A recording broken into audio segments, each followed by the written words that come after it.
The acting national chairman of the All Progressives Congress, APC, Honorable Ali Dalori, has called on all party members and stakeholders to stay united, saying they must not allow the political transition to breed disunity.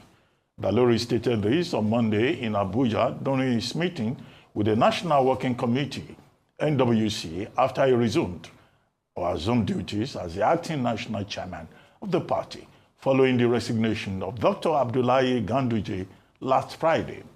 He acknowledged the significant contributions Ganduje made during his tenure, adding that since his assumption of office in August 2023, he provided the party with experienced leadership, steadfast commitment, and a clear sense of direction. Joining us now to discuss the choice of the new acting national chairman of the APC and the resignation of the former chairman is Honorable Cletus Obun, former lawmaker and member of the All Progressives Congress, APC. Good morning, Honorable Cletus Obun, and thank you for joining us on the morning show.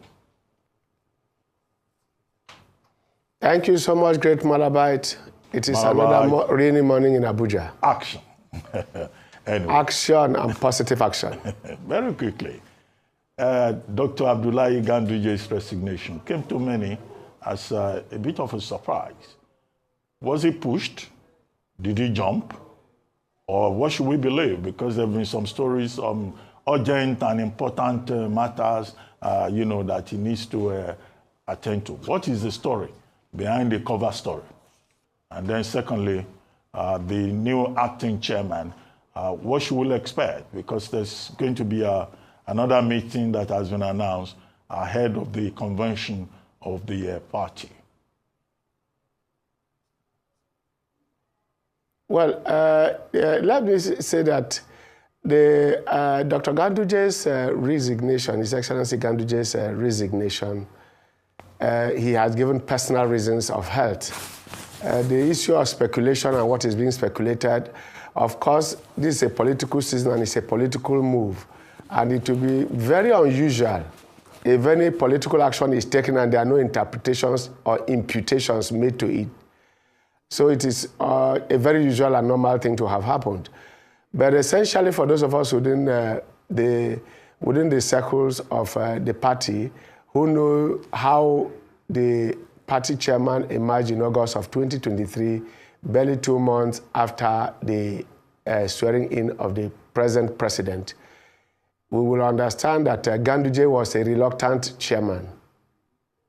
Reluctant because he was not and did not vie for that position. But the party felt after the election that we needed a stabilizing rod and a force that was going to be respected by all shades and tendencies within the party. Of course, you will agree that there is no political party without tendencies. What you call factions is an exaggeration or sometimes an exacerbation or escalation of tendencies. That is the common interest. For instance, if you know how APC came about, from the CPC to the ACN, which was a major player and a central player, to the new PDP and all that, those are tendencies that agreed and aggregated their interest to form APC. So those interests were playing out. And once the elections were done, the president, who himself had been an organizer of political parties and movements, understood that we needed somebody who was less contentious, because you agree that in the build-up to the primaries of APC, there were a lot of disagreements, there were a lot of actions and inactions, especially by the Adamu chairmanship, and that created a lot of tension within the party. So in order for us to take off on a good ground, the party agreed that he had to go, and that was how Adamu went. So Ganduje coming in was to stabilize, and you could see that there was less rancor. And having stabilized the party, and we are moving into the next phase, because the tenure of the present administration, the present party executive, is about to end. He didn't want to be pushed into the temptation of saying you have to continue because you have done so well, because everybody will agree that there has been relative stability and peace within the party under the Ganduje leadership. So he didn't want to be part of the fray, and more than that, the organization and everything, of course, he owns his health, and every one of us can be sick anytime. So if he says he's not feeling fine, great. But I was so sure, and I'm so sure, that even if he stayed back, nothing would have made him to recontest for a second tenure. So going at this time was to give the party enough time to take the leadership position to where and who ought to be there at this point. So I think it is good enough, and that he has played a statesmanly role for having done this. It shows that he's a man of peace, he's a man of stability, and respect of the. Okay, Honorable. Honorable Obun. You've made the point of second tenures, and of course there's an elephant in the room where that's concerned. Where does this leave Vice President Kashim Shettima? Because of course the official position for now is that you have said that the party has said that once the president is re-elected at the Congress to be given the ticket, that at that point he will choose a vice president. Of course, we know from the president's track record that he is open-minded to shuffling his deputies. But with these dynamics, especially, like you say, the return of the chairmanship to the North Central, which corrects an anomaly, where does that leave the vice president? Again, we are dealing within the realm, we are operating within the realm of speculation and rumor from the usual political spin doctors. But let me say that at no time has the party agreed, nor the president insinuated that he's about to change his vice. In any case, the vice presidential position and the chairmanship of the party naturally falls within the North, given the zoning and convention of our party and of our national politics. The president coming from the South, vice president must come from the North, and the chairmanship also must come from the North. If you check our history, that's what it has been even during the tenure of Buhari since 2015. So nothing is going to change. So that in that way, the vice presidential position is not under threat. You're saying that because you're speaking sort of vaguely and referring to the North. I referred specifically to the North Central and the Northwest. What will happen to those positions? Because the anomaly that happened that you just explained meant that the North Central didn't get to fulfill its mandate as national, in the office of national chairman. So are you saying that it will be okay that the APC and the nation at large will be comfortable with having both a national chairman and a VP from the same geopolitical zone? No, please. The deputy chairman is acting to midwife. He's a midwife. He's midwifing the next executive. In fact, in the next meeting, a chairman will be nominated to fill that position. So what he's doing is only obeying the party's constitution. But let me also give Nigerians this, which is because of our nascent democracy, we are trying to steamroll a tradition.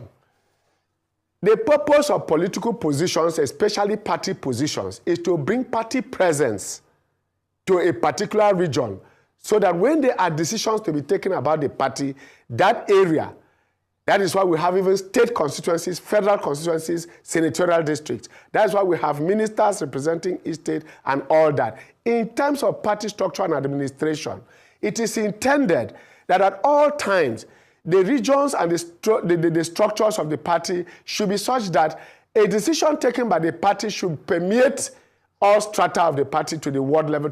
In fact, this is the first political party in our history that has a polling unit executive. This is the first party to do that. Now, the intentment is that there should be decisions taken. And that is why, for example, you find the issue of vice chairmanship going to the 6 geopolitical zones. The position of chairman, vice chairman are to the 6, but a deputy chairman must come from the same zone, north or south, as the chairman. The intention is that when the chairman is not there, that region that produces the chairman should still retain the chairmanship, whichever part of that zone that collects it. For example, now you have the deputy chairman from northeast because the chairman was from northwest. It could have been north central. The deputy will again come from either northeast or northwest. So also it is that now that the deputy is still maintaining the north, he will midwife the production of another northern chairman.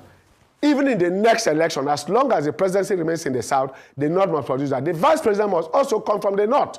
Which part of the north, northeast, northwest, or north central, is immaterial to the party. What matters is to balance it. At no time will you find the vice president and the national chairman come from the same zone. Okay, they cannot, and that won't happen. Would you respect? So, okay, finish your point before I ask my question, Honorable Cletus. Finish your point before I ask my question, Honorable Cletus. Okay. Yeah. So, yes.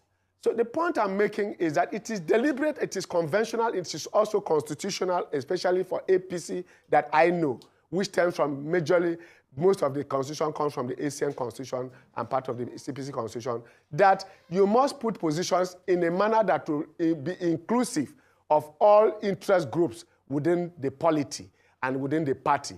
So if you, for example, you take 3 positions as we have presently in the South-South, you have the vice chairmanship position in Rivers Bayelsa. You have the publicity secretary in Edo Delta. Akwa Ibom Cross River ought to produce the woman leader. That it has gone to both Edo Delta to produce the 2 means that presently, Cross River Akwa Ibom does not have anybody in the National Working Committee. That is the kind of imbalance we are talking about. So as we produce the next chairman, the deputy remains in the Northeast with the vice president. But the North Central and Northwest are now left to produce the national chairman. That leaves that place open. So whoever fits that bill will definitely go in there. That is the position. Okay, thank you so much, Honorable Cletus, but I'd like to disagree with you, and I put it to you that where the vice president comes from matters in the North.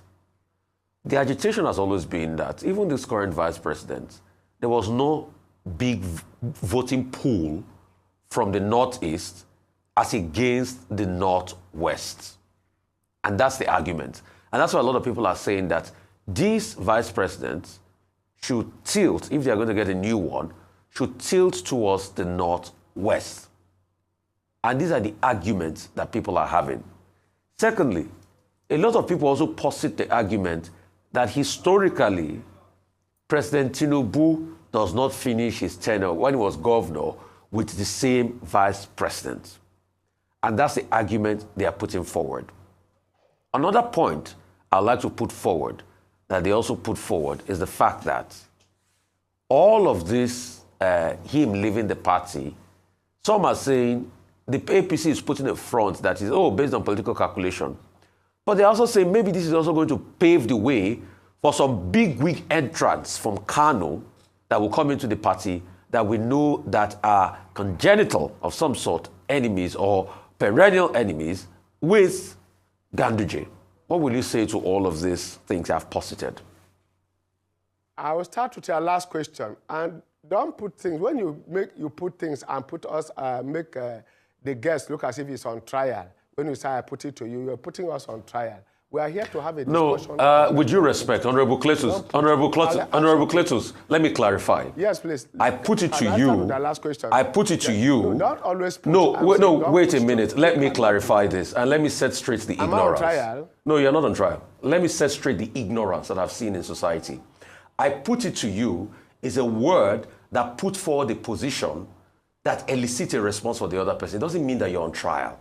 So I see a lot of ignorance as it agrees the word I put it to you. It's just a normal word that articulates a point towards somebody. Because lawyers use it does not mean that it's a word on trial. So please, I'm just correcting the ignorance, the pervasive ignorance I see as regards that. So I put it to you, I'm putting my arguments to you as regards that. Please. That's just what I'm saying. Let me take you this. Let me inform you about this. Language at all times is a function of society. It is not in isolation. Contextuality defines language, and each word in English language is defined by context. Yes does not mean yes at all times. It can mean no, contextually. But having said that, let's not turn this into a stylistic or linguistic contest. Let me take the point about the issue of the Northwest and the issue of the tradition of changing vice or deputies, as in the case of the president. Most of people who don't understand the historical antecedent, the history of Ganduje, because I know you are referring to Ganduje and Kwankwa, so big wigs coming in and all that. I don't deal like that. What I do is to, as much as possible, pin my case.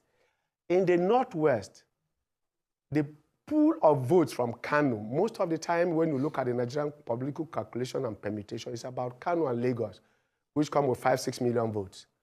If you look at the last elections, none of them have brought 4 million votes out of the 5-6 that they have on the ballot, on their voters register. None of them have produced 4 million at a stretch. So first of all, it is on the speculation and expectation that that will produce the number of votes. Secondly, the big wigs that are coming in or going out are not perennial or habitual or permanent enemies. On the contrary, especially in Kano, those have been long-time allies. Their differences in political party and permutation and convenience at any particular moment does not make them habitual or permanent enemies. Therefore, what we are looking at as a political party, we are not into a chemistry class where atoms have to rotate and then galvanize and come as organic molecules. That is not where we are. We are dealing with human entities that at any time are subject to change on account of either political climate or personal intuition. Now, in the case of people coming in, every political party aspires to have a large number of persons because number defines politics, especially in a democracy. Number is the magic. Therefore, if people are coming to the party, rather than take others out, it should rather be. It is irresponsible. It's an irresponsible husband that discards the old wife simply because he's about to marry a new wife. So also it is that in the case of the vice president, the present vice president, like you said, there was no anomaly in taking to the Northwest. Like I said, the intentment of political positions is to galvanize support in an area. Because the political person asks you, you are asking me to come and support you. What is there for my own people? What is there for me first? What is there for my people? Okay. Now, in the Northeast, you already have a Senate president sitting, a deputy Senate president sitting there. A deputy Senate president sitting there, a vice president sitting in the Northwest. So naturally, we expected that. And the Northwest is also keeping the speaker. So you have political presence for APC in the Northwest. They are not in any way lacking. In the North Central, you have the SGF sitting there. That is a key position in government. So if you look at the hierarchy, none of them is suffering any deformity. So what we are now is about where will we get our result? Okay. How do we get the result of the political permutation and calculations we are doing? That's very important and clinical for us. So I think that clearly what the political calculation should be for us is not about the change of vice president. That vice president is sitting well and sitting pretty. Okay, on that note, it's a matter of time. On that note, Honorable Cletus Obun, thank you very much for joining us on the Morning Show.